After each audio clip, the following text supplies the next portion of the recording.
Gracias, profe. Buenas noches para todos. ¿Se ve bien? ¿Se escucha bien? Sí, Muy bien. Como muy bien lo acaba de decir el profe, pues las neuropatías craneales abarca cualquier lesión que involucre cualquiera de los 12 nervios que emergen directamente del encéfalo. Y cualquier compresión, lesión o irritación a lo largo de toda su trayectoria, de manera tal que las neuropatías craneales son muchas, muchas, muchas para incluirlas en una sola charla, de manera tal que pues vamos a centrarnos en las neuropatías de mayor relevancia neuroquirúrgica, siendo por supuesto la neuralgia del trigémino, el espasmo hemifacial y la neuralgia del glosofaringeo. Estos tres temas per se también son bastante extensos. Entonces, en la noche de hoy, pues vamos a hablar inicialmente de manejo de trigémino, todo menos manejo quirúrgico. Y en la siguiente charla vamos a hablar del manejo quirúrgico de la neuralgia, del espasmo hemifacial y de la neuralgia del glosofaringeo. Entonces, empecemos. Antes de empezar, pues es fundamental establecer la anatomía del quinto par craneal denominado nervio trigémino, cuyas funciones van a ser predominantemente de sensibilidad y motrices. En cuanto a la sensibilidad, vamos a tener que se encargue de toda la sensibilidad en la región de la cara, el escalvo anterior, los senos paranasales, los dientes, la órbita, las cavidades nasal y oral y, por supuesto, la inervación de la dura madre. Adicionalmente, se encarga del componente motriz en los músculos masticatorios, siendo estos los maceteros, los temporales, los pterigoideos laterales y mediales. Asimismo, se encarga de la función motora del tensor del velo del paladar, el músculo miloioideo, el vientre anterior del músculo digástrico y el tensor del tímpano. Así, digamos que a grosso modo, por supuesto lo iremos desglosando en la parte de la microanatomía, el quinto par emerge a nivel del puente, va a tener dos raíces, una raíz sensitiva mucho más grande y una raíz motora. Va a discurrir desde la fosa anterior hacia la fosa media, desde donde pues, se va a ramificar en sus tres ramas características, la división oftálmica, la división maxilar y la división mandibular. Entonces empecemos. En el tallo existen 4 núcleos que dan origen a todo el componente del trigémino. Vamos a tener un componente motor mediado principalmente por el núcleo motor del trigémino que se encarga de los músculos masticatorios, la sensibilidad termoalgésica y propioceptiva propio del núcleo espinal trigeminal que se va a encargar de la inervación, como su nombre indica, de la cara. Adicionalmente se va a encargar del tacto ligero, pero este tacto ligero va a estar encargado por el núcleo principal del trigémino, que lo vamos a encontrar más abajito en el puente, pero por supuesto su función va a estar limitada a la cara. Y finalmente, el núcleo mesencefálico trigeminal se va a encargar de las funciones somatosensoriales predominantemente a nivel propioceptivo de los músculos masticatorios y la articulación temporomandibular. Así, el nervio trigémino va a tener una porción cisternal que va a tener una longitud aproximada de 12.3 milímetros con una media entre 8 y 15. Como lo vemos aquí, emergiendo en la porción lateral del puente, vamos a tener que es un nervio que está fuertemente mielinizado, pero su patrón de mielinización es asimétrico.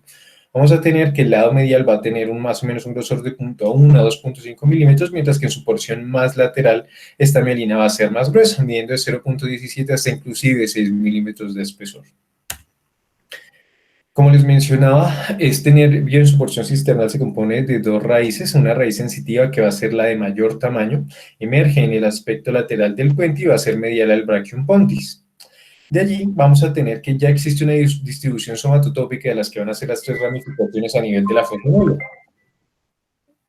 En la porción cisternal, la rama oftálmica va a emerger más inferior de todas, la rama maxilar va a ser intermedia y finalmente la rama mandibular va a ser la más superior en emerger. Por su parte, la raíz motora, que es la que vemos acá, va a ser mucho más pequeña y va a emerger a manera de raicillas. Vamos a tener una raicilla superior primaria y una raicilla inferior secundaria que se van a unir en la porción cisternal proximal para emerger en el segmento antero superior y medial a la raíz sensitiva. Esto a nivel de la cisterna. En cuanto a sus relaciones vasculares, vamos a tener que este se encuentra profundamente relacionado con la arteria cerebelosa superior, que va a ser la causal de los conflictos neurovasculares que iremos desglosando a lo largo de esta charla. Sin embargo, este quinto par también se encuentra en íntima relación con las estructuras venosas del seno petroso superficial, que por lo general lo vamos a encontrar lateral o superolateral al quinto par. En su porción cisternal el trigémino va a discurrir en una trayectoria anterosuperior hacia el Cahún de Meckel. Aquí tenemos una visión de posterior hacia anterior de lo que es la cara petrosa de la fosa posterior. Desde allí va a tener a cruzar la incisura tentorial anterior para llegar a la fosa media entre la dura propia y la dura perióstica. Esta estructura va a formar un pasaje denominado el porus trigéminos, el cual va a comunicar directamente el espacio subaracnoideo desde la fosa posterior, incluyendo por supuesto el quinto par, hacia la fosa media. Aquí en la fosa media, ¿qué vamos a encontrar? Aquí estamos viendo la fosa media desde el lado derecho, estamos viendo que el temporal y el resto del encéfalo supratentorial ha sido retirado, y podemos ver la fosa media cubierta por la dura madre.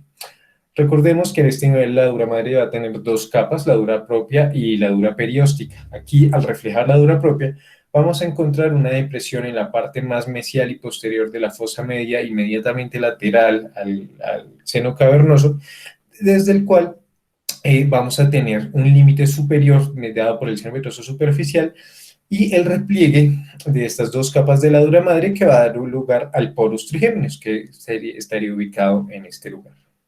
Aquí ya hemos eliminado todas las capas de dura madre y podemos ver perfectamente cómo cruzando inferiormente al seno petroso, el nervio trigémino cruza a través de este poro para formar este plejo triangular retrogasseriano, que como su nombre lo indica va a comunicar finalmente al ganglio de Gasser. Esta estructura ósea que va a contener el ganglio de Gasser lo vamos a denominar el Cahún de Meckel. Es una estructura que va a tener más o menos en una longitud AP de 6 a 16 milímetros, se encuentra ubicada por sobre el ápex petroso y en cuanto a su embriogénesis lo vamos a encontrar desarrollado muy primeniamente desde las 12 semanas de gestación. Como les contaba, el espacio subaracnoideo prepóntico es continuo en el Cahún y va a formar la cisterna trigeminal. Esta cisterna va a tener unas dimensiones aproximadas de 4.9 por unos 7 milímetros. Y vamos a tener que el seno petroso superior va a corresponder al techo de este porus, y finalmente pues este seno va a tener afluencias hacia el seno cavernoso. Como les mencionaba, al cruzar el poro trigémino se va a ramificar toda esta raíz, pues la raíz motor y sensitiva se va a ramificar en esta forma de triángulo, de ahí que se denomina el plejo triangular. El ganglio de Gasser, por su parte, se desarrolla a las 6 semanas de la gestación y, al igual que todos los ganglios primarios, se origina en los tejidos de la cresta neural. En el adulto va a tener unas dimensiones aproximadas de 4 a 5 milímetros por 15 a 25 milímetros. Aquí podemos ver con mayor claridad cómo la raíz motora y la raíz sensitiva se van a ramificar a formar este plejo triangular. Y es evidente que la raíz motor corresponde a una escasa cuarta o tercera parte del volumen de toda la raíz sensitiva. Aquí simplemente para recordar los accidentes óseos de la cara endocraneal de la fosa media, aquí vamos a tener todo lo que va a ser la silla turca, con sus conedios anterior y posterior, los canales orbitarios, la silla per se, el dorso celar, y aquí al lado vamos a tener las estructuras por las cuales va a emerger las raíces de cada una de las ramificaciones del quinto par. Aquí no se alcanza a ver la hendidura orbitaria superior, pero ya la veremos más adelante, y es por ahí por donde va a emerger la división oftálmica. Aquí tenemos el foramen redondo, inmediatamente inferior y lateral a la apófisis clinoides anterior, por donde va a discurrir la rama maxilar, y inferior, posterior y lateralmente vamos a tener el foramen oval, por donde va a emerger la rama mandibular del quinto par. Por supuesto, la trayectoria del nervio trigémino es una de las más complejas de todos los pares craneales. Vamos a mencionar simplemente cómo discurren a través de la fosa media cada una de sus ramas, porque va a ser importante al momento de hablar de las estrategias de manejo percutáneo. Entonces, como les mencionaba, la primera división, la rama oftálmica, va a discurrir por la hendidura orbital superior para entrar a la órbita por su porción más posterior y medial, a través del foramen redondo. La segunda división va a llegar a la cara a través de la fosa pterygopalatina, y la raíz mandibular va a emerger a la fosa infratemporal para finalmente dar toda la inervación de la cara. Aquí vemos pues con un poquito mayor de claridad como ya hemos abierto el foramen redondo, es decir, estamos viendo una proyección de un corte más o menos axial en el cual ya hemos eliminado el foramen redondo y lo vemos emergiendo hacia la fosa pterygopalatina. Aquí estamos viendo un corte coronal desde anterior, en el cual vemos como la segunda división está emergiendo de este, que sería el foramen redondo, para entrar a la fosa pterigo-palatina. La tercera división, la rama mandibular, va a emerger por el foramen oval, va a emerger a través del foramen oval a la fosa infratemporal. Aquí es importante hacer hincapié en algo fundamental, y es cuál es la verdadera distancia anatómica entre este foramen oval y nuestro ganglio de Gasser. Vamos a tener que en el adulto va a tener una media de más o menos 6 milímetros, que puede corresponder a una diferencia entre 5.8 y 6.3 milímetros. Lo fundamental es que el borde anterior del ganglio de Gasser va a estar más o menos 2 milímetros anterior o posterior a los límites del foramen oval. Asimismo, vamos a tener que esta estructura va a tener unas dimensiones aproximadas de 7.46 por 3.1 milímetros. Por este va a emerger, como ya lo he mencionado, la rama mandibular, pero también va a emerger el nervio petroso superficial menor, la arteria meningia accesoria y algunas venas emisarias al pliego pterigoideo. Este foramen oval, pese a que su nombre indica que claramente es un foramen, va a presentar septos en su interior, haciendo que sea múltiple en más o menos el 4.5% de las personas. Aquí estamos viendo la emergencia hacia la fosa infratemporal desde una cara endocraniana, mientras que aquí tenemos una visión directa desde la fosa infratemporal, donde vemos la emergencia del nervio mandibular. Brevemente mencionemos la historia de la neuralgia trigeminal. Las primeras descripciones aparecen por Giugiani en el siglo XI. En el siglo XVII, John Locke describe los síntomas típicos en la esposa del embajador de Inglaterra en Francia. En 1756 aparece una de las denominaciones que más perduró en el tiempo, que es esta que se traduce desde el francés como tic doloroso. En 1853, Trousseau la describe como una neuralgia epileptiforme, partiendo del hecho de que los paroxismos dolorosos clásicos de esta enfermedad, al parecer, en ese entonces se pensaba eran secundarios a una etiología de descargas hipersincrónicas, como lo eran las descargas epilépticas. En 1934, Dandy escribe los abordajes retrosigmoideos, posteriormente popularizados para los abordajes para la descompresión de los conflictos neurovasculares. En el 42, este francés va a usar por primera vez la fenitoína como el manejo médico de la enfermedad. En el año 59, Gardner va a realizar la primera descompresión microvascular efectiva. Cabe mencionar que antes de Gardner ya se habían intentado multiplicidad de intentos quirúrgicos por descomprimir el quinto par, sin embargo, no habían sido muy exitosos. En el 62 se desarrolla la carbamazepina, que va a ser el gold estándar para el manejo farmacológico de esta enfermedad. Y finalmente, en 1965, Peter Janetta va a describir la descompresión microvascular moderna empleando la técnica de Gardner e incluyendo el uso del microscopio quirúrgico. Entremos propiamente en materia. Nuestro primer tema va a ser la neuralgia trigeminal. La vamos a definir a partir de los criterios diagnósticos de la Sociedad Internacional para el Estudio del Dolor.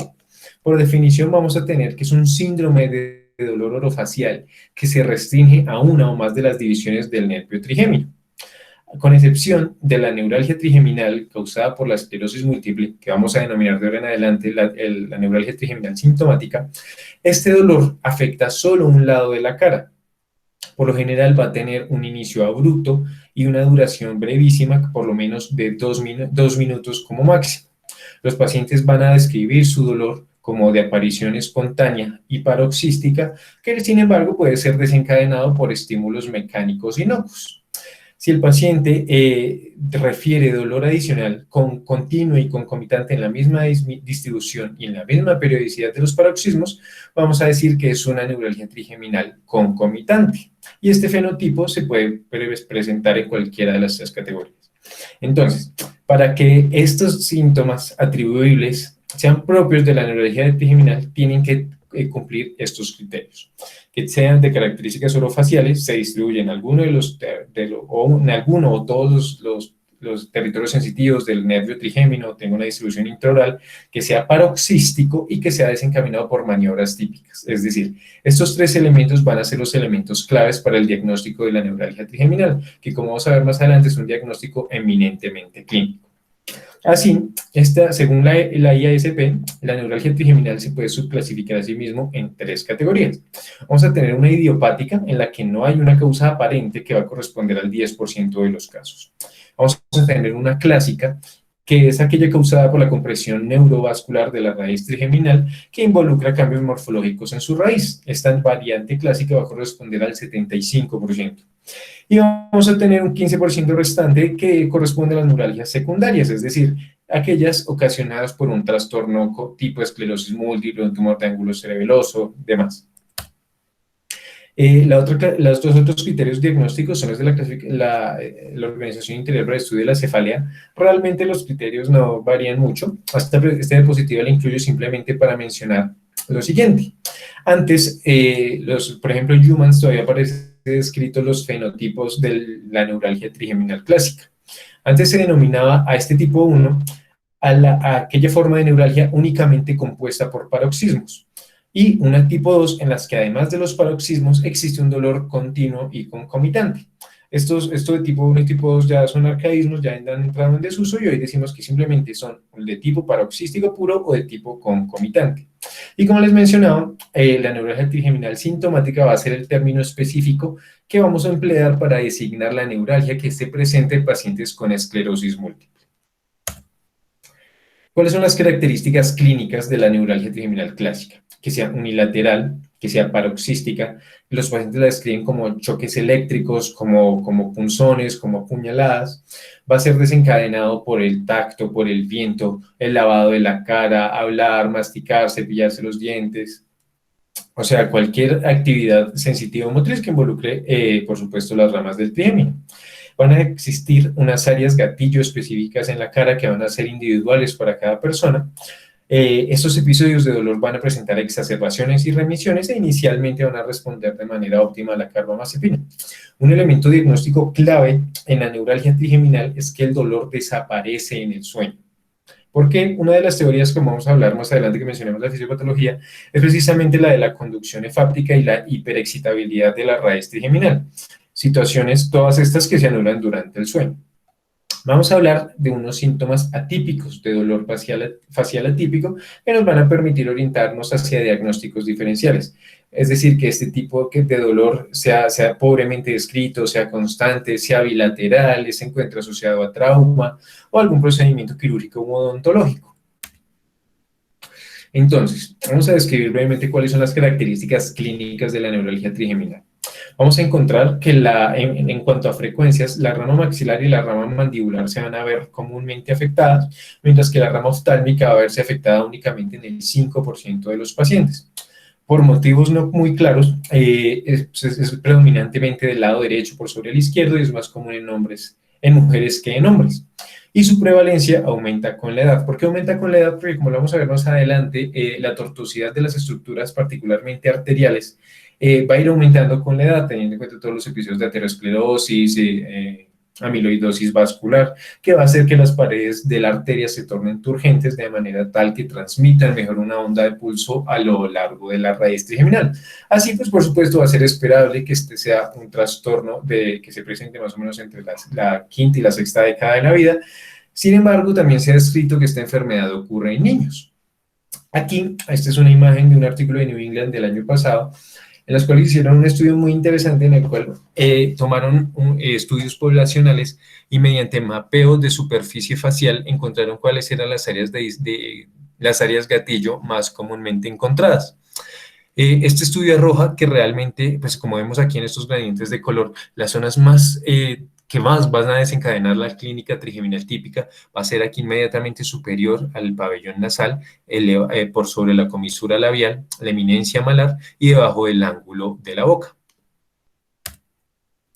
Así, como les mencionaba, existen unos desencadenantes típicos que van a ser tan típicos que son diagnósticos. Aquí encontramos distribuidos por frecuencias cuáles va a ser pues realmente la distribución en frecuencia de estas noxas. Por ejemplo, vamos a tener que de los desencadenantes más comunes está el simple hecho de hablar, de manera tal que pues, es esperable que esta sea una enfermedad supremamente limitante en la medida que la persona adquiere miedo a expresarse verbalmente, dado que esto pues, va a desencadenar la clínica dolorosa.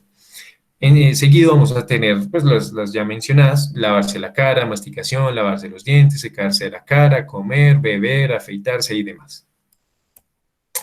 En cuanto a la fisiopatología, vamos a tener una zona muy importante a nivel de la raíz, de la entrada de la raíz al puente, que vamos a denominar la zona de Obersteiner-Redlich.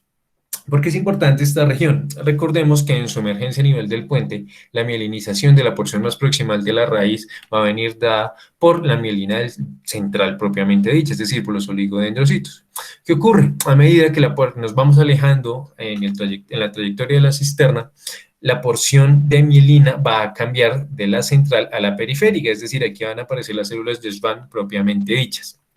Ocurre una zona transicional entre la primera y la segunda, que va a ser propiamente la zona de Obersteiner-Redlich. Esta es una zona muy pobremente mielinizada, como vemos acá. Aquí está la mielina proximal, aquí está la mielina distal, y como podemos ver, aquí hay una zona en la que todos los axones están, pues, evidentemente expuestos, de manera tal que van a ser sumamente sensibles a cualquier lesión compresiva o irritativa. Así, vamos a denominar la zona de Obersteiner-Redlich como la zona de entrada de la raíz. Allí, como les explicaba, hay una particular vulnerabilidad, tanto así que se ha denominado como el sitio de menor resistencia. Las arterias, al ejercer una compresión pulsátil sobre la raíz, van a inducir un conflicto neurovascular. Claro está que no son solo las arterias, también vamos a tener que las venas se encuentran relacionadas en su etiopatogenia. Toda la compresión pulsátil de la estructura vascular va a inducir remodelaciones anatómicas en la raíz trigeminal, es decir, la compresión y la irritación pulsátil per se no va a inducir el dolor. Lo que va a inducir el dolor es todo el proceso de remodelación de la raíz. Por eso es que la neuralgia trigeminal es un trastorno crónico y va a ser progresivo. ¿Qué cambios va a inducir esta famosa remodelación? Primero, va a inducir unos procesos de desmielinización focal y va a inducir una despolarización efáptica predominantemente en las fibras tipo A, B y delta. ¿Qué es la despolarización efáptica? Es la manera en la que tiene una neurona para despolarizar a otra cuando ocurre una despolarización en la primera, teniendo en cuenta que estas dos mencionadas pues no se encuentran en un circuito propiamente dicho. Es decir, básicamente es la capacidad que tiene una neurona para despolarizar a otra al ser desestimulada esta primera.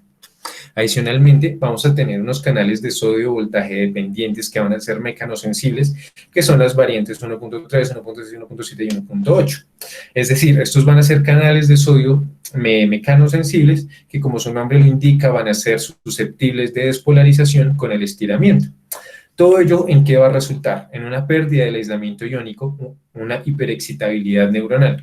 ¿Por qué la raíz se vuelve hiperexcitable? Porque al disminuir la capa de la mielina, aquí en esta zona de Obersteiner-Redlich, recordemos que disminuye también los nódulos de Ranvier, es decir, la célula los axones a este nivel van a tener una dificultad para repolarizarse lo suficientemente rápido para conducir el estímulo, de manera tal que van a permanecer menos electronegativas de lo que debiera y van a tener un umbral de despolarización menor al esperado, de manera tal que se vuelven hiperexcitables. Esta hiperexcitabilidad, ¿cómo va a causar dolor? Porque eventualmente, recordemos que la mayor parte de las raíces del nervio trigémino son sensitivas, de manera tal que esto va a ser interpretado como una señal nociceptiva que al tener toda su vía aferente va a ser percibida como dolorosa. Eso en cuanto a la fisiopatología. Ahora hablemos de la epidemiología de esta enfermedad. Realmente todas las neuropatías craneales son infrecuentes, siendo de todas la más frecuente, por supuesto, la neuralgia del trigémino, ocurriendo con una prevalencia de 0,16 a 0,3% en la población, y tiene una incidencia de 16.2 a 27 por 100.000 personas año. Como les mencionaba, es más común en mujeres, siendo presente en estas en un 60%, su edad de debut se encuentra entre los 53 y los 57 años, y los niños también la van a presentar, pero por supuesto va a ser mucho más exótica. La neuralgia trigeminal puede ser bilateral hasta en el menos de 5% de los casos, pero como les mencionaba al principio, que sea bilateral es una de las características atípicas que deben orientar la sospecha diagnóstica hacia una etiología secundaria, tipo que en la mayoría de casos va a corresponder a esclerosis múltiple. Como factores de riesgo, el principal va a ser el ya mencionado, la esclerosis múltiple. Va a aumentar 20 veces el riesgo de desarrollar esclerosis múltiple, los pacientes con esclerosis múltiple van a tener un riesgo 20 veces mayor que la población basal para presentar neuralgia trigeminal. Sin embargo, menos del 5% de las neuralgias trigeminales unilaterales van a ser esclerosis múltiple, de las bilaterales solo el 18%. Caso contrario, en el que menos del 2% de los pacientes con esclerosis múltiple van a desarrollar la neuralgia trigeminal. Sin embargo, entre estos que van a hacer la neuralgia trigeminal sintomática, hasta el 11 y 30% va a ser bilateral. ¿Por qué ocurre la neuralgia trigeminal en esclerosis múltiple? Porque ocurre un proceso de desmielinización que va a desencadenar toda esta fisiopatología anteriormente mencionada, de manera tal que puede ocurrir a dos niveles. La esclerosis, es decir, la desmielinización autoinmune, puede ocurrir a nivel de la entrada al tallo o ya a nivel de los fascículos intrapónticos. Una clave diagnóstica es siempre sospechar esclerosis múltiple en la neuralgia trigeminal bilateral en cualquier persona joven y aún más si es mujer. Otro de los factores de riesgos no muy consistentemente demostrado en la literatura es la hipertensión arterial, encontrando que por supuesto va a ser un factor más representativo en las mujeres que en los hombres. Sin embargo, pues esto puede corresponder a una asociación espuria en la medida que pues esta es una enfermedad que de por sí ya se presenta más en mujeres. Como les mencionaba al principio, el diagnóstico va a ser eminentemente clínico. Las imágenes diagnósticas, los estudios electrofisiológicos nos van a ayudar a dilucidar si hay noxias secundarias, pero el diagnóstico es clínico. Por eso arranqué la presentación haciendo énfasis en cuáles son los criterios diagnósticos acorde pues, a la Asociación Internacional de Dolor y la Asociación Internacional de Cefalea. Las características clínicas, pues ya las hemos ido mencionando, van a tener un carácter punzante, paroxístico, que por lo general induce un fuerte estrés emocional en el paciente al punto de describirla como insoportable. En cuanto a su severidad, por lo general es descrita de moderadas. Su localización, por supuesto, va a ser unilateral en más del 97% de los casos y va a ser en el lado derecho hasta en el 60%. En cuanto a su duración, los ataques van a durar segundos y no hay un dolor residual. Sin embargo, como ya hemos visto en el anteriormente llamado fenotipo 2, que hoy conocemos como fenotipo de dolor concomitante, pues puede existir un dolor persistente. Pueden haber episodios de remisión completa durante semanas o meses, pero inevitablemente la enfermedad va a recaer. Ya hemos identificado los desencadenantes y lo que les mencionaba como elemento diagnóstico claro, y es que entre sus aliviantes se encuentra el sueño. Y ya iremos a ver cuáles son los medicamentos que realmente ayudan en el manejo de esta enfermedad. Entonces, en cuanto a su historia natural, el 90% de las neuralgias trigeminales van a responder inicialmente y de manera muy adecuada con los anticonvulsivantes. Sin embargo, pese a que el diagnóstico excluye, los criterios diagnósticos excluyen que una lesión sensitiva constante, hasta el 30%, pueden llegar a presentar déficits sensitivos sutiles predominantemente en los dermatomas de la segunda y la tercera raíz trigeminal. El fenotipo con paroxismos puros puede evolucionar al fenotipo concomitante hasta en el 50% de los casos. Y como les mencionaba, esta va a ser una enfermedad severamente limitante en la medida que induce pérdida en la calidad de vida, la persona adquiere un miedo al no poder controlar los paroxismos, va a desarrollar agorafobia, aislamiento y depresión, al punto tal que esta ha sido la denominada enfermedad suicida. Aquí tenemos unos histogramas en donde podemos ver cuáles son las distribuciones en frecuencias de dolor. Lo general es esto es lo clásico, que existan paroxismos que arrancan desde el cero, es decir, del cero dolor, son sumamente agudos, sumamente rápidos y regresan siempre a la línea de base. Pero como les mencionaba, puede que partamos desde el cero, pero no regresemos al cero, es decir, este va a ser un fenotipo de dolor concomitante. Un dolor que súbitamente asciende, pero se mantiene de minutos a horas, o un dolor que dura de minutos a horas y va decreciendo paulatinamente, va a tener una muy baja probabilidad de corresponder a neuralgia trigeminal. Sin embargo, como les mencionaba, los síntomas pueden cambiar en el tiempo. Vamos a tener paroxismos espaciados entre sí que pueden volverse más intensos en severidad, más frecuentes o pueden mantenerse en la medida que progrese un fenotipo concomitante. Uno de los grandes problemas en los estudios para neuralgia de trigémino es que no existe unos criterios universales para describir el dolor facial. Uno de los más comúnmente empleados es la escala del Instituto Neurológico Barrow. Ellos dicen que podemos estadificar el dolor de la neuralgia trigeminal en 5 categorías, siendo la 1 más leve y la 5 la más severa. En la 1 no hay dolor, no requiere medicación. En la 2 el dolor es ocasional, pero no requiere medicación. En el 3 hay algún grado de dolor, pero está adecuadamente controlado. En el 4 hay dolor, no está controlado con la medicación. Y el 5, pues por supuesto, va a ser el más severo, donde no hay alivio.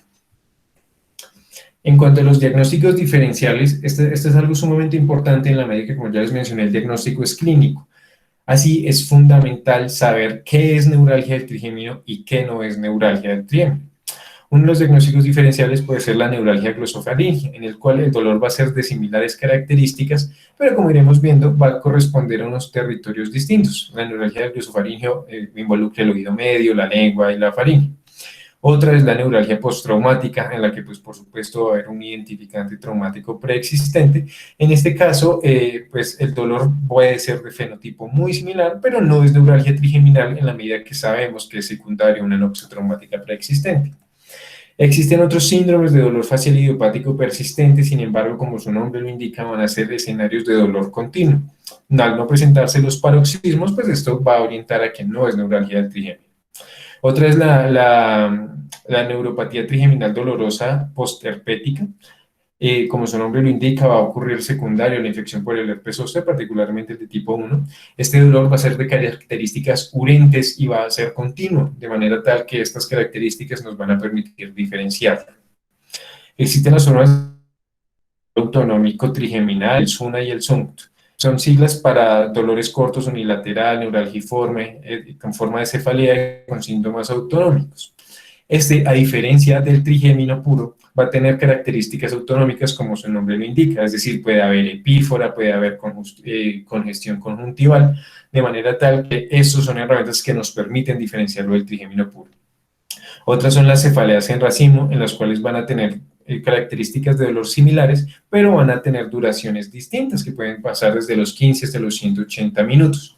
Y este tipo de cefalea en racimos puede cambiar de lado, cosa que no ocurre en el trigémino.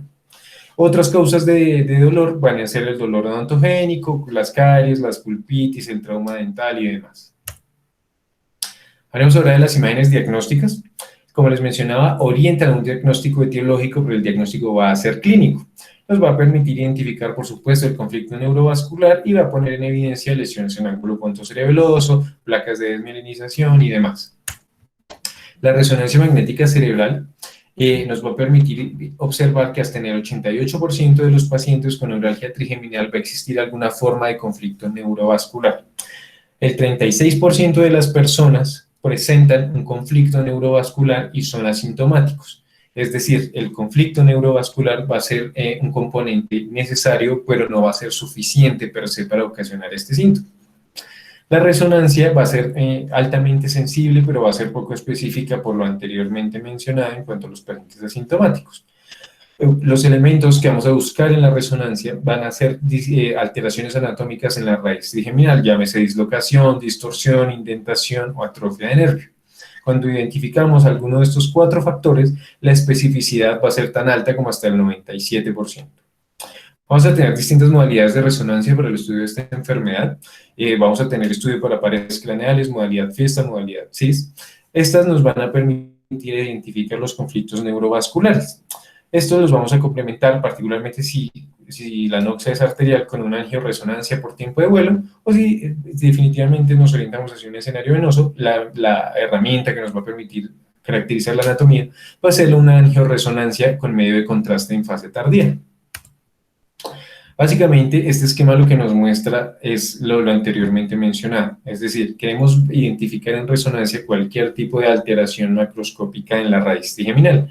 Aquí tenemos una raíz izquierda con su trayectoria usual, indemne, volumen usual, pero así aquí vemos una derecha con una indentación a secundaria, una estructura vascular, que correspondemos aquí con una resonancia real, en la cual podemos observar varias cosas. Primero, la forma de la raíz trigeminal se ve distorsionada.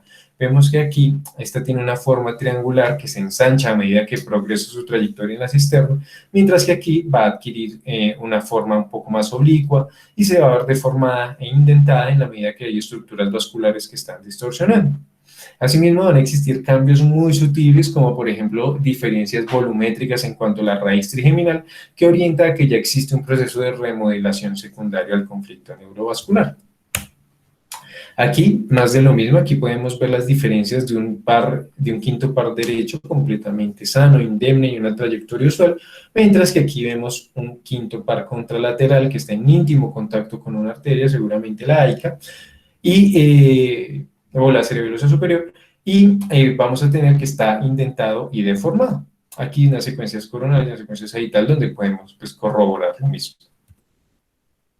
Aquí vamos a tener resonancias donde vamos a poder apreciar formas secundarias de neuralgia trigeminal, bien sean lesiones ocupantes de espacio en el ángulo pontocerebeloso o placas de desmielinización, como lo es propio en la esclerosis múltiple. Como les mencionaba, este síntoma doloroso puede ocurrir por desmielinización a nivel del puente o a nivel de la raíz per se. También existen estudios electrofisiológicos, sin embargo, no están incluidos como criterio diagnóstico. Estos estudios pueden realizarse a partir de los reflejos trigeminales, recordando que el parpadeo va a tener su aferencia por la rama oftálmica y el masseterino por la rama mandibular. Este va a ser útil sobre todo para diferenciar las causas secundarias de la neuralgia trigeminal clásica. Los estudios electrofisiológicos nos van a permitir diferenciar estas noxias con una sensibilidad hasta el 94% y una especificidad del 87%. Existen unas guías, estas son las últimas guías la asociación, la Academia Europea de Neurología. Según ellos, las imágenes diagnósticas tienen una evidencia débil, pero debemos realizarlo en todos los pacientes con neuralgia trigeminal, porque nos van a identificar una causa hasta en el 15% de los pacientes. Recordemos que estas van a ser todas las secundarias.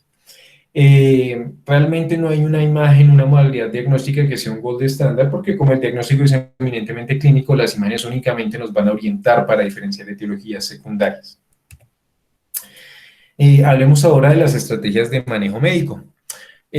Como les mencionaba, la primera línea de manejo para la neuralgia del trigémino va a ser médico, es decir, farmacológica. Vamos a tener que las estrategias que más nos han ayudado para el control de esta enfermedad, que como ya vimos se encuentra asociada a voltajes de sodio mecanosensibles, y pues por supuesto lo que nos va a ayudar van a ser los medicamentos con bloqueo en canal de sodio, como lo va a ser la carbamazepina y la carbamazepina. La carbamazepina es hoy por hoy el gold estándar, con unas dosis de más o menos 200 a 300 miligramos días que se pueden titular. Sin embargo, este es un medicamento que no va a ser inocuo en la medida que va a ser autoinductor de su metabolismo, de manera tal que va a requerir dosis progresivas del medicamento. Al aumentar las dosis, no solamente logramos un efecto terapéutico techo, sino que eventualmente vamos a lograr efectos adversos indeseables que van a progresar hasta el punto de ser intolerables por el paciente.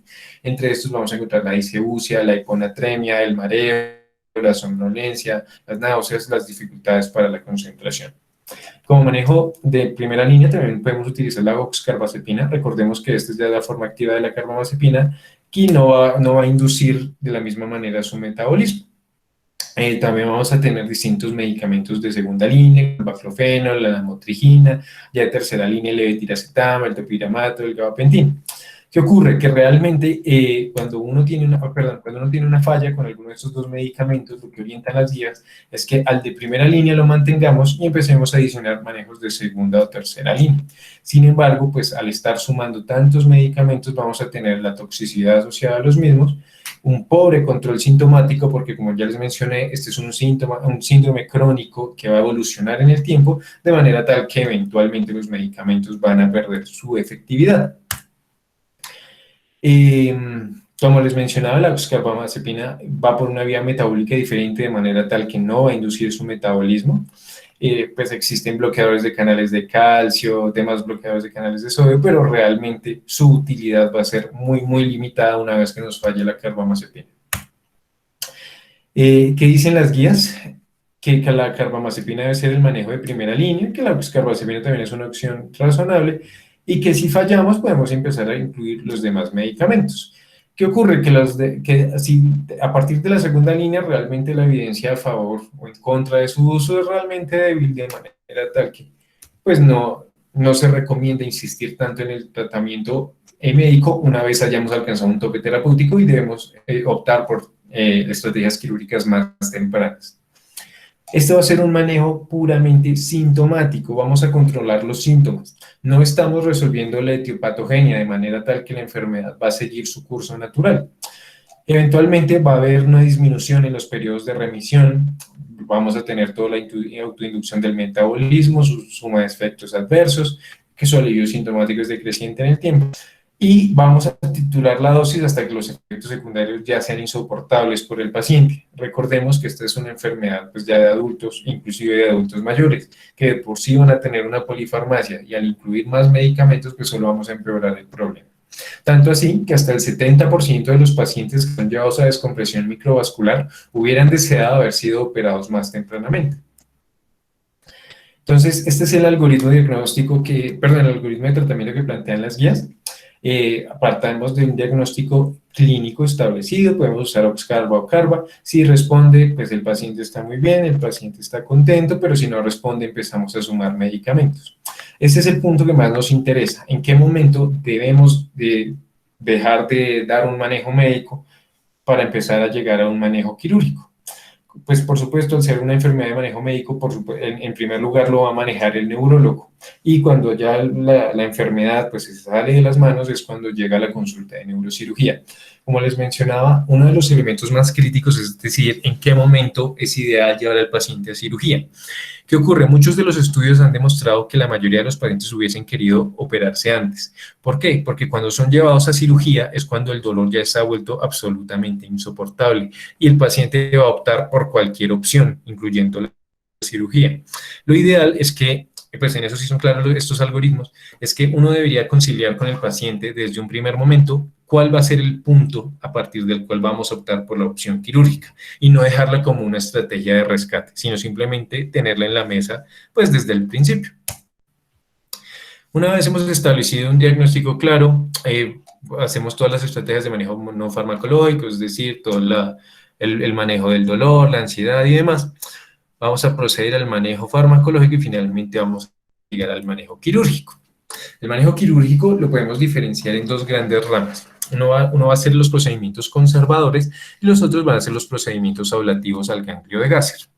Entre los procedimientos conservadores, el único del que disponemos es la descompresión microvascular y dentro de estos segundos vamos a tener procedimientos percutáneos o mínimamente invasivos y unos no invasivos. Los no invasivos van a limitarse a la radiocirugía estereotáctica y los percutáneos a estos tres: la termocoagulación por radiofrecuencia, la compresión con balón y la risotomía con glicerol. ¿Qué dicen las guías? Que realmente no hay una fuerte recomendación a favor de ninguna de las anteriores, pero lo que sí es claro es que la modalidad terapéutica que tiene menor tasa de recurrencia a largo plazo es la descompresión microvascular. Hablemos de los tratamientos percutáneos. Van a tener la ventaja que son de corta duración, que su procedimiento va a ser de corta duración, de manera tal que van a ser en su mayoría ambulatorios, van a implicar una baja morbilidad, un bajo riesgo quirúrgico y anestésico, pueden repetirse a necesidad y dan un alivio sintomático temprano con una baja incidencia de complicaciones. ¿Qué desventajas tienen todos esos tratamientos percutáneos? Es que van a recidivar en el tiempo y van a ser poco efectivos para los síntomas atípicos.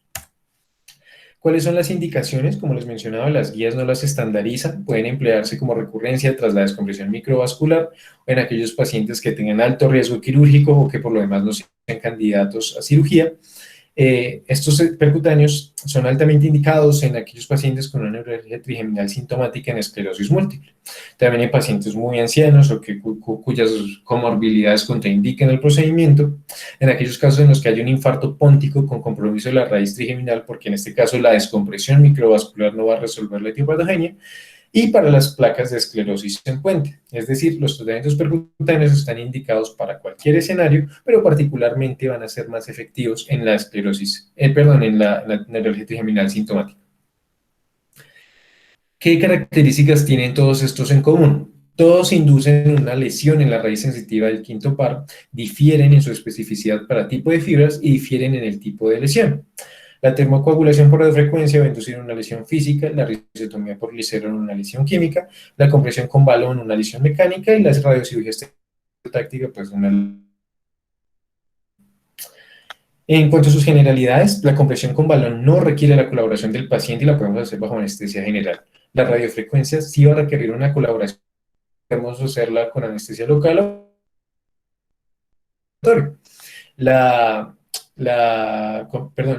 no existe una respuesta. Cuando existe una respuesta depresora trigeminal, vamos a tener que hay un aumento en el tono parasimpático. Esto va a reflejarse clínicamente en una hipotensión y una bradicardia severa al entrar al foramen oval, que pues pese a ser algo, un efecto secundario sumamente peligroso en la medida que puede llevar al paciente a paro, nos va a orientar a que pues hemos logrado llegar a nuestro target anatómico. Tanto así, es tan importante y tan frecuente estos escenarios de respuesta trigeminal que es importante disponer de atropina o de marcapasos percutáneo para poder manejar todas estas complicaciones. Entonces, todas estas técnicas percutáneas comparten su abordaje y el abordaje va a ser la denominada técnica de Hartel. Este va a corresponder al acceso percutáneo transfacial al ganglio de Gasser a través del foramen oval.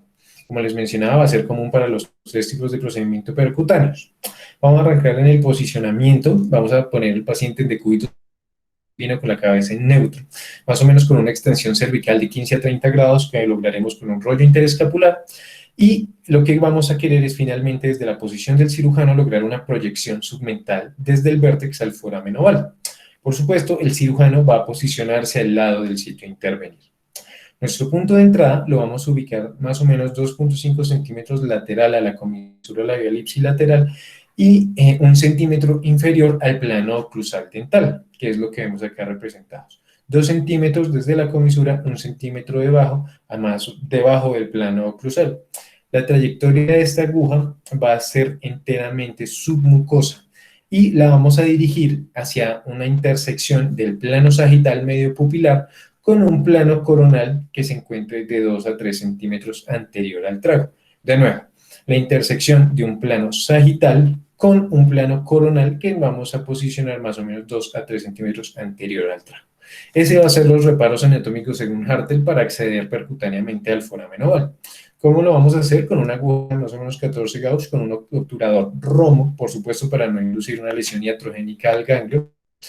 Y como les mencionaba, vamos a avanzar la aguja en una trayectoria enteramente submucosa, de manera tal que nos podemos apoyar con el índice contralateral ubicado al interior de la cavidad oral para evitar que pues entremos a la mucosa de la cavidad y pues con todo el riesgo de infección que esto emplea. Según la técnica, vamos a avanzar en esta trayectoria más o menos entre 6 y 8 centímetros. Una vez hayamos cruzado nuestro foramen oval y hayamos visto toda nuestra respuesta trigeminal con aumento del tono parasimpático, podemos hacer una confirmación fluoroscópica con una proyección lateral verdadera. Según lo clásicamente descrito, uno debería encontrar la punta de la aguja 1 centímetro posterior al actinitis posterior a lo largo del ángulo del clivus, que es más o menos este puntico. Otro de los elementos que indica que estamos en la cisterna trigeminal es, por supuesto, que haya retorno de líquido cefalorraquídeo, la ya mencionada respuesta de presión trigeminal, y puede existir cierto grado de contracción maseterina o pterigoidea refleja, por supuesto, por la estimulación de las ramas motoras.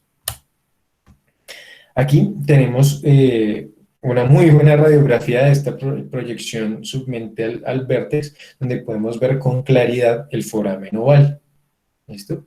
Allí vamos a comprobar que la aguja se encuentre en la posición deseada. Entonces vamos a hablar ahora de la compresión con balón. Una vez hayamos llegado a nuestro target, vamos a avanzar la guía a través de la aguja, retiramos la aguja, avanzamos un estilete y una cánula Roma a través de la guía y vamos a retirar la guía. Allí vamos a avanzar un catéter de embolectomía Fogarty número 4. Nuestro objetivo va a ser el denominado porus trigéminos, que es lo que vemos aquí atrás. Como les mencionaba, el punto en el que el espacio subaracnoideo de la fosa posterior llega a la fosa media. Allí vamos a encontrarlo, más o menos unos 17 a 22 milímetros posterior al foramen oval. Y podemos hacer una orientación selectiva respecto a cuál va a ser nuestra fibra target. Lo vamos a ubicar más lateral en el porus si queremos apuntarle a la rama mandibular, lo vamos a dejar en toda la mitad del porus si queremos apuntarle a la rama maxilar, o si queremos apuntarle a la rama oftálmica, nos vamos a ir lo más medial, ahí cerquita ya al seno cavernoso. Por supuesto, pues nuestro target va a ser dorsal al K1 de Meckel. Aquí tenemos una proyección lateral en la que una vez hemos llenado el medio de contraste, vemos que un medio de contraste yodado, perdón, valga la aclaración. Uno de los elementos clásicos para determinar la efectividad de la compresión con el balón es que este adquiere esta famosa forma de pera. ¿Por qué tiene esa forma de pera achatada atrás y ancha hacia adelante? Porque, pues, por la anatomía propia del K1 de Meckel, recordando que tiene una forma de pirámide que se extiende desde un vértex posterior hacia medial y hacia lateral a medida que va avanzando hacia anterior. Una vez hemos inflado nuestro balón, vamos a intentar apuntar a una presión de más o menos 1000, 1200 milímetros de mercurio, que se va a reflejar en una presión tisular entre 650 y 950 milímetros. Vamos a dejar esta presión ahí durante más o menos 60, 90 segundos, si es un primer procedimiento, pero si es una recidiva lo podemos realizar durante 90 o 120 segundos. Finalmente, hayamos completado este tiempo, desinflamos el balón y lo retiramos y vamos a aplicar presión local sobre el lugar de punción. Esta compresión con balón va a lograr una lesión selectiva, entre comillas, de las fibras mielínicas de medianas y grandes tamaño, que son las más susceptibles a la compresión mecánica. Esta, además, al generar un aumento en el count de Meckel, va a disminuir la disrupción en la despolarización efáptica y va a generar un fenómeno de descompresión dural, es decir, estamos descomprimiendo las raíces entre sí y respecto a la dura madre al interior del count de Meckel. Vamos a encontrar que el paciente va a lograr una mejoría sintomática o a los siguientes 2 días en el 94% de los casos. Y el paciente va a permanecer libre de dolor hasta en el 91% durante 6 meses y vamos a bajar hasta menos del 70% a 3 años. La compresión con balón va a ser la preferible para el dolor en la región oftálmica en la medida que de todos los procedimientos percutáneos, esta va a ser la que más respeta las fibras del reflejo corneal. Sus complicaciones, vamos a tener disestesias en un 10 a 20%, insensibilidad facial hasta en la quinta parte de los pacientes, debilidad masticatoria que por lo general suele ser autorresolutiva en menos de un año, e inclusive podemos tener escenarios infecciosos como la meningitis. Como les mencionaba, todos los procedimientos percutáneos, y en especial la compresión con balón, van a tener una alta tasa de recurrencia que puede ser tan alta como el 26% a 18 meses. Hablemos ahora de la risotomía retrogaseliana con glicerol. Su descubrimiento fue serendipia, realmente cuando estaba iniciando todo el manejo con radiocirugía estereotáctica, querían emplear el tantalio como un marcador radiopaco y encontraron que para administrar el tantalio, pues este iba en medio de glicerol, este se iba a comportar como un agente neurotóxico débil y que iba a causar un alivio sintomático inmediato. Este procedimiento lo vamos a realizar por la misma técnica de Hartel con una aguja de 22 Gauss, lo mismo. ¿Qué cambia la técnica? Que una vez hayamos verificado el retorno del líquido cefalorraquídeo, vamos a sentar al paciente. En este momento vamos a hacer un cisternograma con medio de contraste yodado, empleando más o menos de 0.25 a 0.3 mililitros. Y una vez hayamos logrado nuestro cisternograma, vamos a empezar a introducir glicerol y emplearemos la técnica del glicerol flotante. ¿Esta en qué consiste? Hay diferentes densidades respecto al medio de contraste y el glicerol, haciendo que este último flote. Entonces, si queremos que el glicerol quede en la parte más arriba para dirigirlo hacia la división oftálmica, vamos a hacer una mezcla 30-70. Si queremos apuntar a B2, vamos a hacer 50-50, y si queremos apuntar a la división más caudal, pues vamos a hacer una mezcla 70-30. Vamos a dejar, una vez hayamos realizado esta mezcla, vamos a dejar al paciente en sedente con flexión cervical durante 2 horas y posteriormente vamos a decirle que se acueste. Al acostarse, pues el medio de contraste y el glicerol se va a diseminar por todas las cisternas de la base y eventualmente va a ser degradado y metabolizado. Vamos a lograr que haya una mejoría sintomática entre los primeros 2 días, que puede ocurrir tan tardíamente como a los 7 días en más del 90% de los casos. El paciente va a presentar un alivio de dolor que va a ser proporcional a la pérdida de sensibilidad, teniendo que hasta los 6 meses va a permanecer libre de dolor entre el 78 y el 88% de los pacientes, pero a los 3 años esta tasa cae dramáticamente. ¿Qué complicaciones vamos a tener? Muy similares a las de la compresión con balón, disestencias faciales, insensibilidad corneal, debilidad masticatoria y herpes labial. La recurrencia de dolor es de 21% a 2 años y tan alta como 35% a 5 años. Hablemos ahora de la termocoagulación por radiofrecuencia. En este escenario vamos a inducir una lesión térmica retrogaseliana no selectiva. Igual vamos a avanzar por la técnica de Hartel hasta nuestro count de Meckel. Vamos a avanzar la aguja del punto superior y anterior a la intersección del ápex petroso con el clivus en una RX lateral verdadera, que es lo que vemos acá. Aquí esquemáticamente la punta de nuestra aguja tiene que estar en todo el plejo trigeminal. Y radiológicamente lo vamos a ver en una radiografía verdadera como la porción antero-superior a la intersección del ángulo que forma la clinoides posterior para descender al clivus, como vemos aquí esquemáticamente y como vemos acá en nuestra radiografía. Aquí tendríamos la clinoides posterior descendiendo hacia el clivus para eventualmente formar este ángulo donde vamos a apuntar nuestra aguja por radiofrecuencia. Una vez hayamos llegado ahí, la vamos a posicionar más o menos a 45 grados respecto al plano mesfenoidal y vamos a utilizar electrodos rectos para la lesión de la tercera división o vamos a usar electrodos curvos para la lesión de la primera o la segunda división.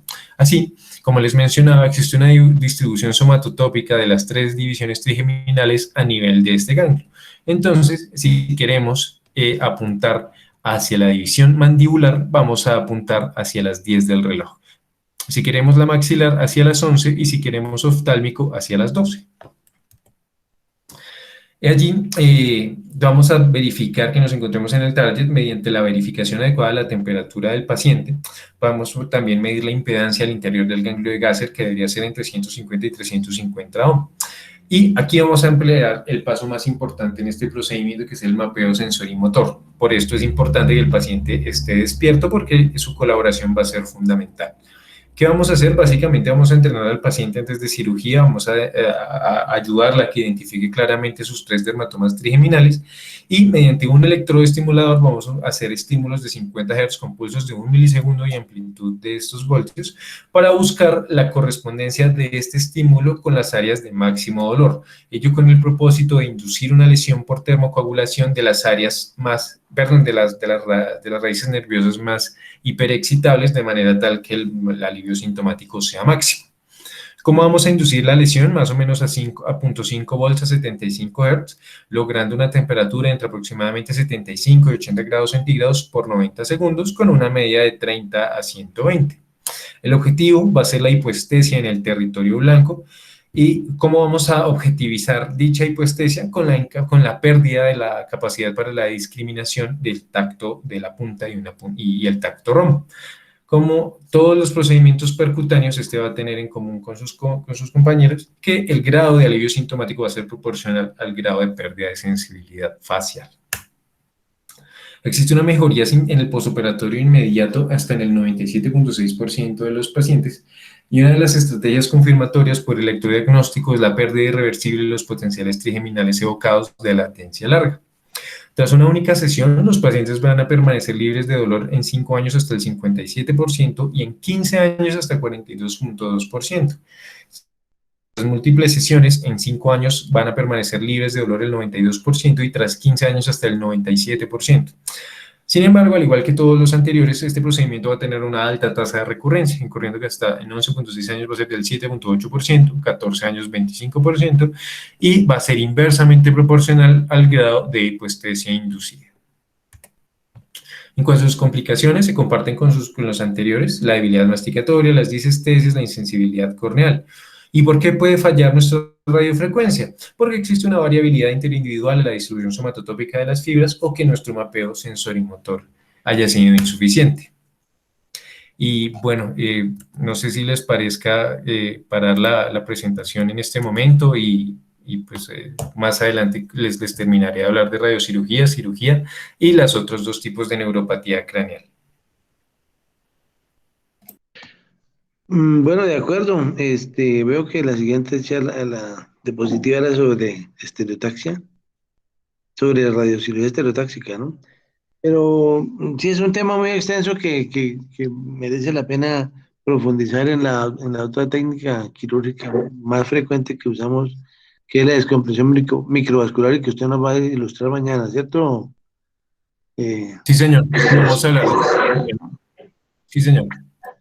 Bueno, yo creo que podemos parar aquí porque es otra hora de duración la charla, entonces, pero sí, yo quisiera hacer unos comentarios pequeñitos al respecto, como por ejemplo, usted no nos habló del estatus trigeminal, que es o sea, cuando el dolor se vuelve constante y como la epilepsia, el paciente llega en un ataque agudo de dolor insoportable que no responde a ningún manejo eh, oral, entonces nos toca manejarlo como una estatus epiléptico y se usa igual fenitoína endovenosa con yugulación del dolor. A veces nos toca combinar varios fármacos para hacer esto. Lo otro es la etiología viral, no nos mencionó nada, José Luis, ¿podría decir algo? Profe, pues una de las cosas que mencioné era la neuralgia trigeminal postherpética. Sí, lo que se dice en relación a eso es que casi todas las veces que uno hace un procedimiento quirúrgico para esos pacientes, en el postoperatorio inmediato, a los segundo o tercer día, a los pacientes les salen aftas en la cara y a veces, perdón, en los labios o dentro de la boca, o bueno, le aparecen su brote de herpes, eh, y como si estuviera como en alguna relación directa con esta enfermedad. Lo otro que la palabra conflicto neurovascular, bueno, no sé la traducción, en inglés se escribe así, pero en español no debería ser sino más bien como contacto, ¿cierto? Pero se habla de conflicto, pues la unión del vaso con el nervio, en este caso el trigémino, y hacer hincapié en que el diagnóstico fundamentalmente es clínico, o sea que el dolor tiene que ser intermitente, desaparecer espontáneo, que el paciente le da un ataque durante 2 o 3 días y desaparece un mes o 2 meses, y al cabo de los 2 o 3 meses reaparece el dolor otra vez intenso durante 2 o 3 días, y así cada vez los episodios de dolor se van acortando en el sentido de que se hacen más con una frecuencia mayor al punto de que el paciente consulta. Y lo otro que también hay que mencionar es que los pacientes siempre consultan es al odontólogo, y se calcula que antes de que le llegue a uno, como médico, el paciente ha ido por lo menos 3 veces al odontólogo con altísima posibilidad de que le hayan extraído múltiples piezas dentales. En la inmensa mayoría de pacientes que yo he operado, todos los pacientes se han quitado los dientes de un lado, a veces de arriba y de abajo, y a veces hasta lo del otro lado, pensando que el dolor tenía su origen a nivel dental.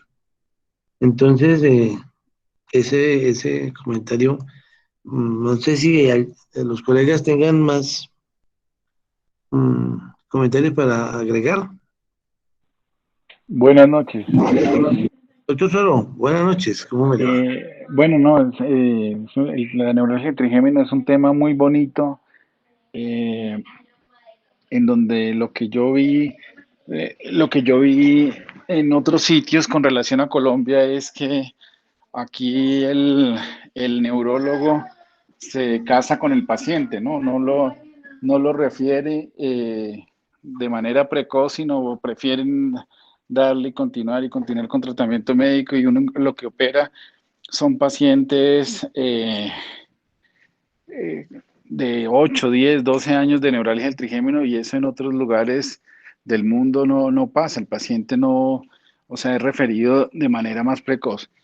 Solamente para hablar de los métodos percutáneos de la neuralgia del trigémino, yo tuve oportunidad de estar en la Universidad de Sao Paulo, y lo que ellos hacían eh, era exclusivamente método percutáneo, y lo que utilizaban era la sonda de Foley. Hacían el balón y lo que uno veía era muy buenos resultados, eh, pues a corto, mediano plazo. ¿Qué ventajas tenía? Pues que eran procedimientos relativamente rápidos, solamente se necesita una sonda de Foley, la fluoroscopia, las complicaciones son extremadamente bajas. Lo que mencionaba el doctor Arias, es frecuente el herpes labial. Además es un procedimiento que se puede repetir, se puede utilizar en pacientes mayores y es bastante adecuado. En la utilización de glicerol, eh, la vi hacer en, en casos en Estados Unidos, también con buenos resultados. Y es una técnica un poco más fácil que la radiofrecuencia o que el balón. Y la radiofrecuencia, hay que tener cierto nivel de experticia porque puede traer complicaciones. He visto casos intervenidos en otras instituciones que los pacientes presentan úlceras corneal. Eh, el método percutáneo es un método bueno, adecuado, pero mañana que hablemos de cirugía y radiocirugía, complementamos estos comentarios. Pero es importante pues que los conozcan, que es una alternativa viable y que es útil y podría ser primera opción o tratamiento complementario después de una cirugía o una recidivida de cirugía. Muchas gracias. Buenas noches. Siga, Eh, Santiago. gracias. José, muchas felicitaciones, muy buena la charla. Quería comentar, pues, de estos procedimientos percutáneos he tenido la oportunidad de hacer dos termocoagulaciones por radiofrecuencia. Mm, he notado algunas dificultades, a pesar de que la técnica es relativamente fácil, he visto unas dificultades que no sé si los profes me pueden ayudar de pronto a dilucidarlas. Lo primero, pues es que como bien lo dijo José, se recomienda hacerlo despierto para poder hacer el mapeo e identificar las ramas, etcétera. Pero es un procedimiento que es bastante molesto, bastante doloroso, tanto que pues también en alguna literatura lo sugieren hacer con anestesia general. Pero pues esto trae la dificultad de que no se puede confirmar la posición de la aguja para poder hacer el procedimiento. Esto pues no sé cómo manejarlo. Los procedimientos, ambos procedimientos que hice los hice con anestesia general y pues en ambos quedó la duda de si hubo mejoría o no. Y de hecho en uno de los pacientes en el postoperatorio inmediato el dolor estaba exactamente igual que antes de la cirugía. La otra dificultad es que lograr una adecuada proyección radiográfica para ver el foramen oval es bien complicado. Muchas veces pues hay que mover bastante el fluoroscopio para lograr una buena proyección y aún así uno tiene dudas si es uno u otro de los agujeros de la base del cráneo. Entonces, pues ubicarse bien anatómicamente es clave para lograr esto. Y una dificultad, por ejemplo, cuando uno va a localizar el foramen oval es en los pacientes mayores que sean edéntulos, no es tan fácil localizar la apófisis al violar del maxilar para localizar el agujero. Entonces, esa es una dificultad también. Otra cosa es que una técnica para asegurar pues que uno llegó al porus es avanzar la aguja hasta que uno obtiene el retorno del líquido cefalorraquídeo y luego se devuelve la aguja entre 3 o 4 milímetros y eso pues en teoría le garantiza a uno que está justo en la posición retrograseriana. Esto teóricamente pues aumenta el riesgo de que haya una lesión vascular, una lesión nerviosa, pero pues esto no se ha visto reflejado en los estudios que utilizan esta técnica, entonces puede ser algo que ayude para localizar bien esta posición de la aguja. Y la cuarta anotación es en cuanto a lo que dijo José Luis del reflejo que se genera con hipotensión y con bradicardia. Lo he visto también, pero en los dos pacientes que hice se presentó esa hipotensión y bradicardia, pero minutos después se presentó una hipertensión muy severa después de ese episodio de hipotensión, que requirió incluso medicamento endovenoso. No sé si José de pronto encontró en su revisión algo sobre esto, pero pues es algo que hay que estar, para lo que hay que estar preparado. Em, eh, el otro comentario que tenía respecto a lo que dijo el profesor Ro de que los neurólogos usualmente se casan con estos pacientes es muy cierto, yo lo he visto varias veces y he visto que usan dosis de carbamazepina, incluso llevándolos hasta 1600 miligramos día, que tienen efecto anticonvulsivante, pero que realmente no tienen un efecto analgésico y como lo dijo José Luis, pues el efecto techo se alcanza con alrededor de 300 miligramos día. Entonces, pues es un llamado como a hacer ya sea cirugía o alguno de estos procedimientos, pues más tempranamente y no llegar pues a estos niveles de estos medicamentos. Muchas gracias. Eh, lo que yo vi es que todos los pacientes se hacían con anestesia local, solamente aquellos pacientes que tenían alguna comorbilidad importante se hacía con anestesia general, pero en todo lado, pues lo que vi para los métodos percutáneos era anestesia local, ¿sí? Ahora, hay otro comentario que me quedaba en el tintero, es la neuralgia del trigémino, realmente nosotros no la vemos tan frecuentemente como se ve en otras latitudes del mundo, ¿no? O sea, yo creo que esta es una enfermedad mucho más frecuente en el hemisferio norte y en el hemisferio sur, porque eh, es decir, lo que uno ve en neuralgia del trigémino son 4 o 5 casos al año, mientras que lo que uno ve hay centros en Estados Unidos o centros en Brasil que hacían 4 o 5 procedimientos de estos semanales, ¿sí? Entonces yo creo que por incidencia nuestra frecuencia no es tan alta como en otros países. Gracias. De acuerdo, sí, yo también, yo nunca he anestesiado a un paciente general, o sea, eh, dormirlo del todo, porque entonces pierde uno después la ayuda del paciente para que lo oriente a saber si de verdad está eh, tocando el nervio trigémino. Lo otro es que sí, es muy doloroso la perforación de la dura madre cuando uno avanza la aguja por el agujero oval. Entonces, pues claro que eso se le coloca un poquito de anestesia local, un poquito de silocaína antes. Y eso pues podría, digamos, enturbiar un poquito la sensibilidad del paciente, pero es que lo que usted mencionaba, está descrito que al perforar la dura madre puede hacer una crisis hipertensiva o hacer esta bradicardia también como de reflejo vagal y el paciente se nos puede complicar. Por eso siempre es conveniente que el paciente esté canalizado y que tengamos un anestesiólogo cerca para que nos ayude en caso de cualquier eventualidad de usar alguna droga para aliviar estos problemas. Bueno, muy bien. Mañana continuamos entonces la charla a las 7:30. Muchas gracias y que descansen. Gracias a todos por su atención.